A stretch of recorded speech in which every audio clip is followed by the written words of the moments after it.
Assalamualaikum warahmatullahi wabarakatuh. Salam sejahtera untuk kita semua.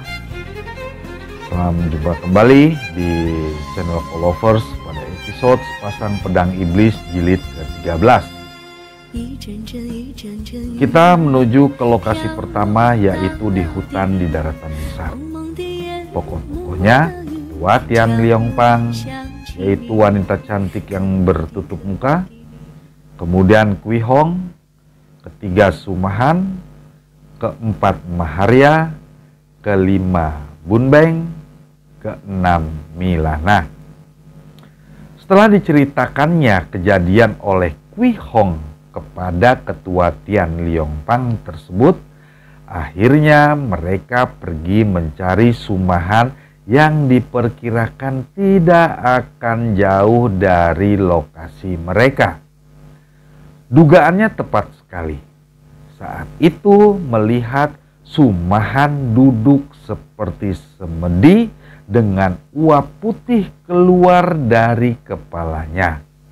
Dan di hadapannya adalah Maharia yang wajahnya mirip Naya Kaihira.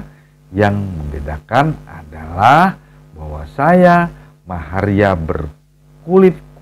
berkulit hitam, sedangkan Naya Kaihira berkulit putih. Kedua orang itu sedang mengadu ilmu batin yang tidak dapat terlihat oleh Kui Hong dan Pangcu dari Tian Liong Pang. Mereka hanya melihat kedua orang tersebut duduk berhadapan. Tak disangkanya ternyata di sana juga menyaksikan, yaitu bocah cilik Bun Beng yang tadi ikut mengejar penculik Kui Hong. Beda halnya dengan Bun Beng karena datang saat memulai pertempuran batin tersebut, sehingga Bun Beng terpengaruh dari ilmu kedua tersebut. Bun Beng melihat betapa seperti bayangan kedua orang itu bertempur, sedangkan raganya tetap duduk berhadapan seperti apa yang terlihat oleh Kui Hong dan Pangcu dari Tian Liong Pang. Keadaan pertempuran itu sudah dimenangkan oleh Sumahan. Akan tetapi tiba-tiba datanglah 3 sinar pisau yang terbang ke arah Maharia, sehingga membuyarkan konsentrasi Sumahan. Dan yang terjadi adalah Maharia dapat meloloskan diri. Siapakah yang melempar 3 batang pisau tersebut? Ternyata adalah wanita cantik yang tidak lain. Sumahan dapat mengenalinya dengan baik. Wanita itu bukan lain adalah Nirahai. Setelah Nirahai dan Sumahan beradu mulut, bercekcok tentang kondisi yang terjadi menimpa mereka. Akhirnya mereka saling berpelukan sebagai suami istri yang telah berpisah selama ini. Tiba-tiba teriakan memanggil ibu dari seorang gadis cilik yang bukan lain adalah Milana. Ternyata Milana adalah anak Nirahai yang dikandungnya saat berpisah dengan Sumahan. Cekcokan mulut terjadi lagi, dan dengan alasan tertentu Sumahan merebut Milana dan dibawa pergi. Saat Sumahan membawa pergi itulah dihalangi oleh Bun Beng. Sumahan begitu terkejut dan marah sehingga keluarlah kata-kata yang tidak disangkanya oleh Bun Beng.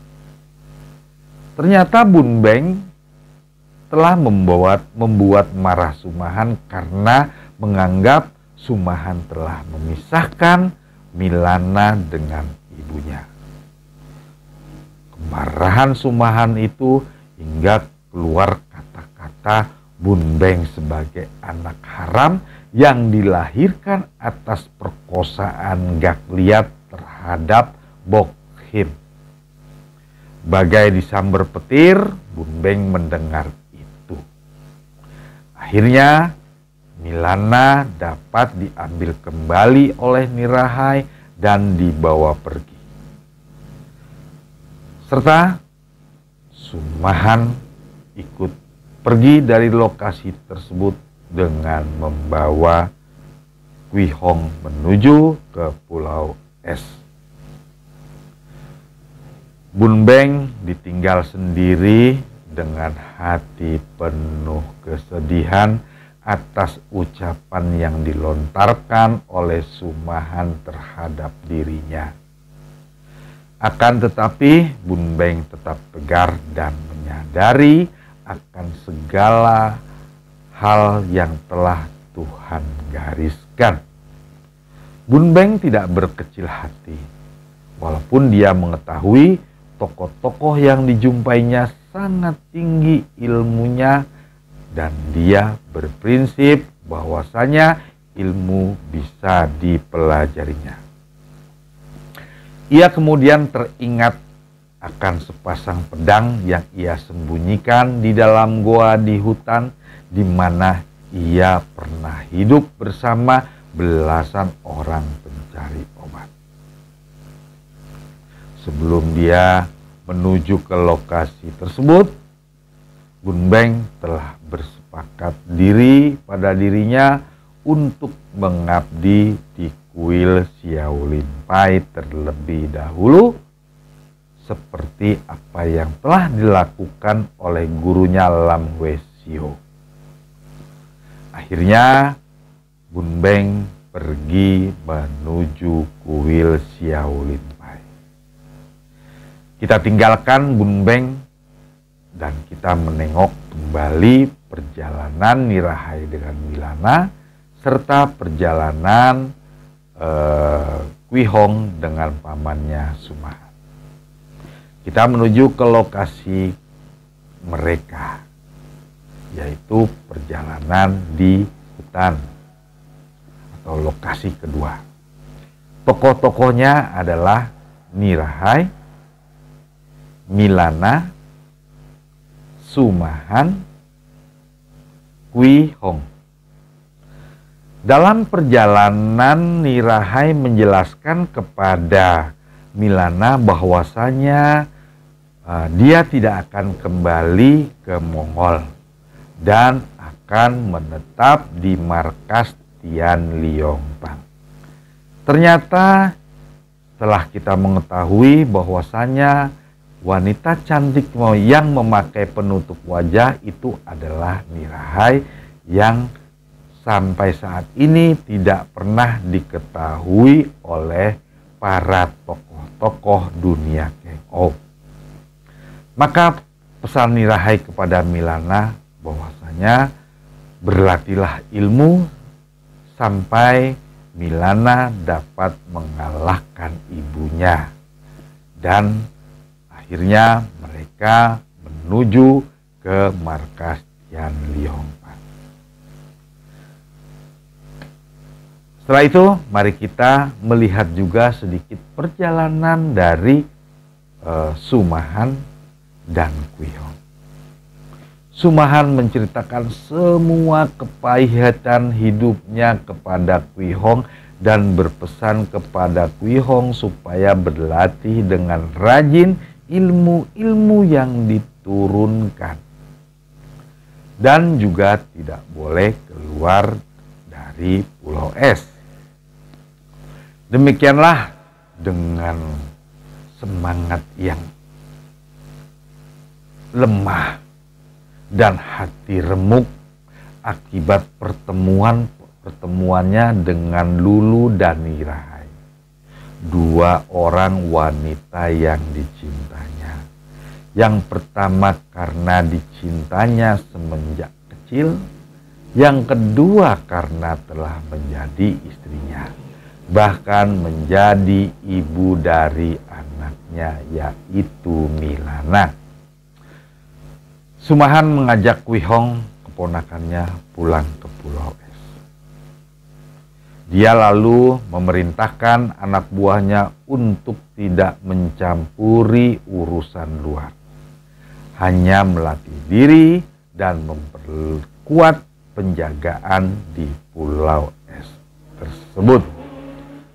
Kemudian mulai hari itu dia melatih ilmunya kepada Kwihong dengan penuh ketekunan sehingga anak perempuan ini memperoleh kemajuan yang pesat sekali.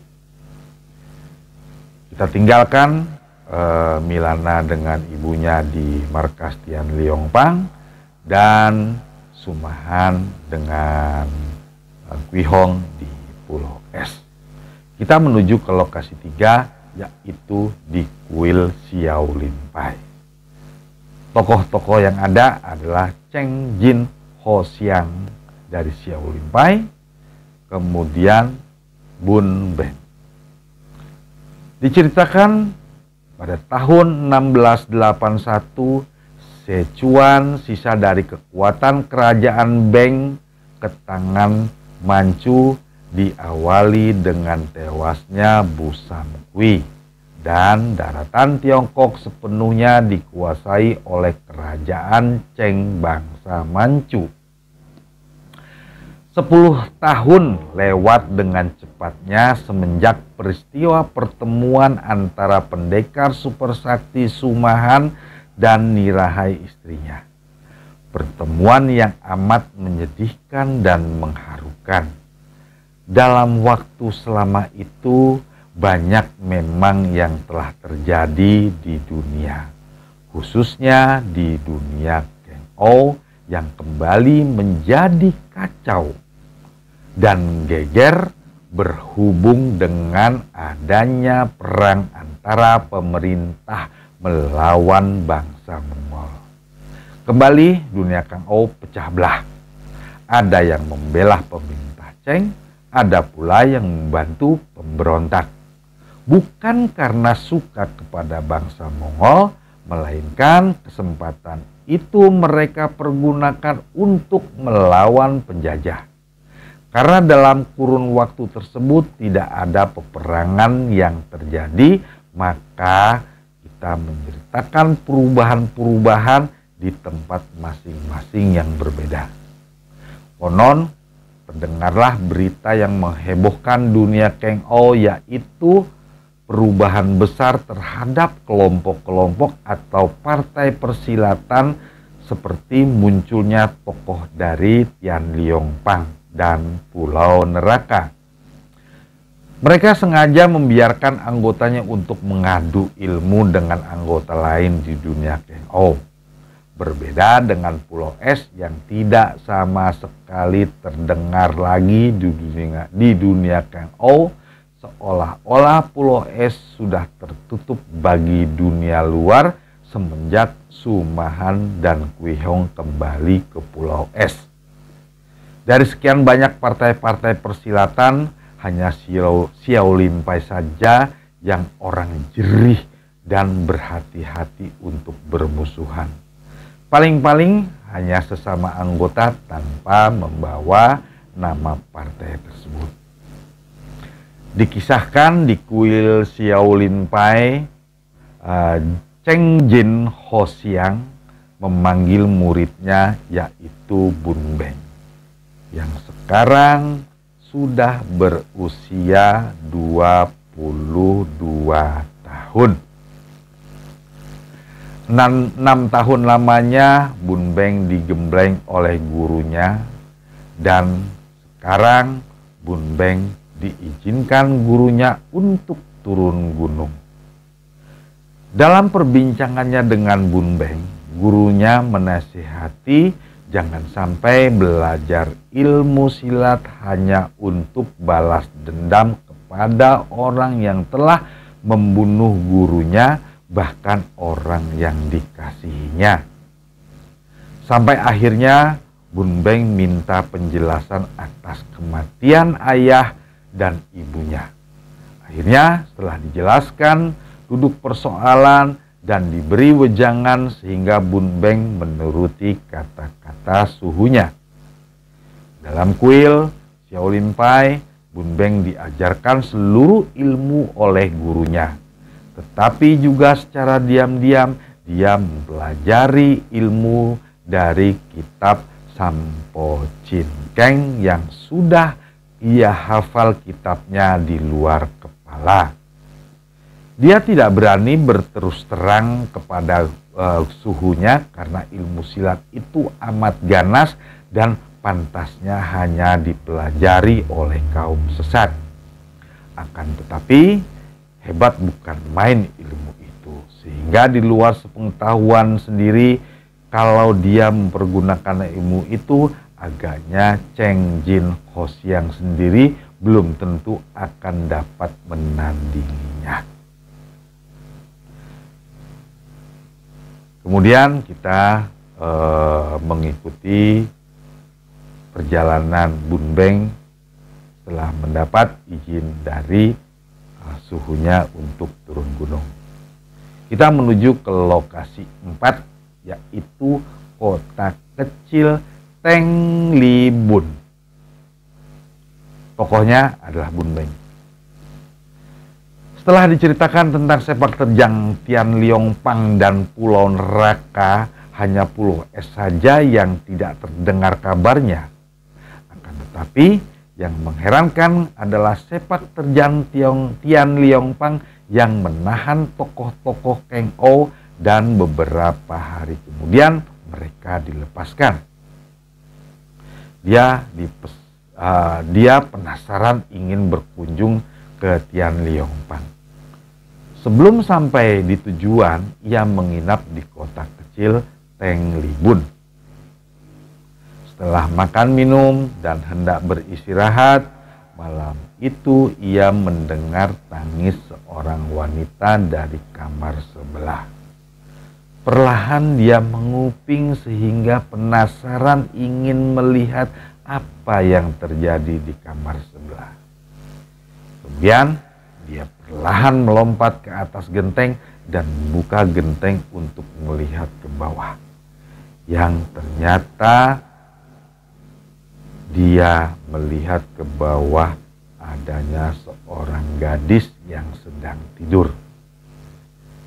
Tiba-tiba lampu lilin di kamar tersebut mati dan 3 pisau terbang ke arahnya.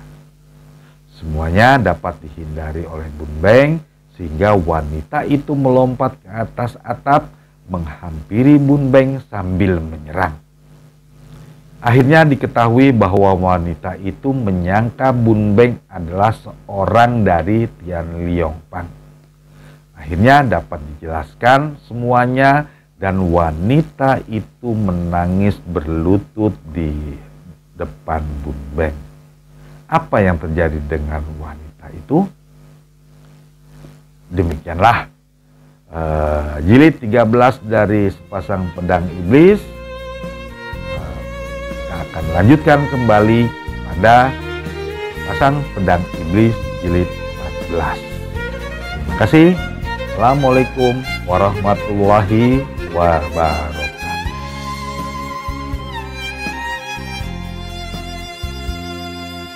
一阵阵一阵阵雨飘落大地，蒙蒙的眼